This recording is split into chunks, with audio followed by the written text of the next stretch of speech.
PS4 Slim motherboard. Let me show you what's going on. Okay, this is one of those board-only jobs you get from a business-to-business client on occasion.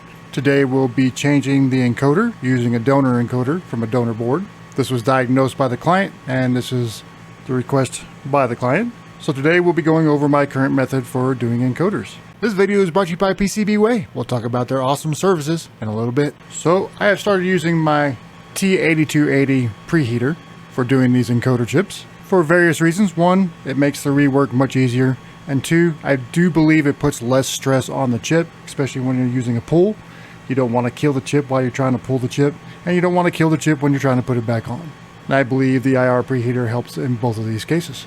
The first thing we'll need to do is pull our donor encoder. I'm going to turn on the preheater. I'm going to let the board warm up. What I'm looking for here is for my flux to liquefy. I am preheating the board at 170 degrees. While the board is heating up, let me throw up my expected temperatures for this job.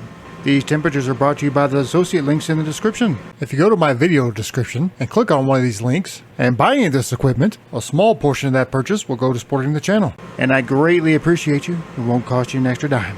Our board is duly heated up. Let's go ahead and pull our donor chip. Now I'm wanting to save this chip, so I'm not going to sit here and pound it with direct heat. We're going to move that heat around a little bit. You want to be patient with this procedure, especially if you're doing it cold. Starting to see some wetting.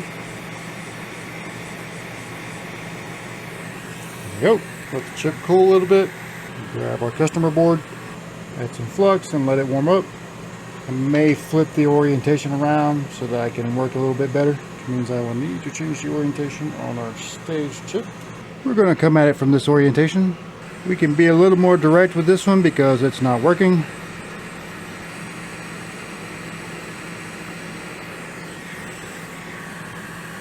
PCB offers many great services, like PCB, with many options like Standard, Advanced, FPC and Rigid, and much more. Or CNC and 3D printing, PCB assembly, and they even have their own store with a whole lot of great deals. Click on my link in the description and check out PCB today. We're going to work quickly while the board is still hot. Re-wet.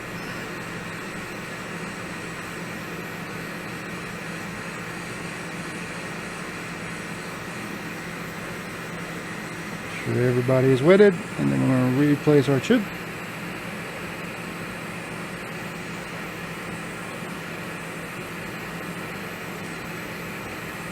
Center it up, remove our heat, let it tack down a little bit.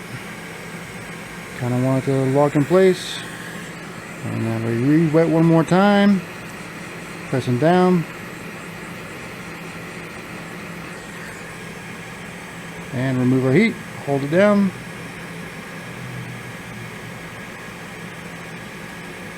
And hopefully done.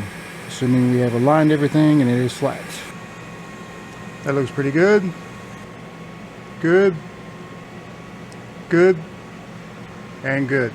I hope you're getting value out of this video. If you find this something you're not ready to tackle just yet, just a reminder, I do offer these services both local and mail-in. Just head over to micromage.repair, click free quote, fill out the form, and I'll get back to you personally. If you mention this video, I'll give you a 10% discount on this repair. Now we switch off the heat, let the board cool down. We'll take it back to the shop. They'll test it. If it worked, great. If it didn't, we'll try attempt number 2. If you got value from this video, I think you'll get value from this one here, and I'll see you there. Until then, peace, love, and solder Wick.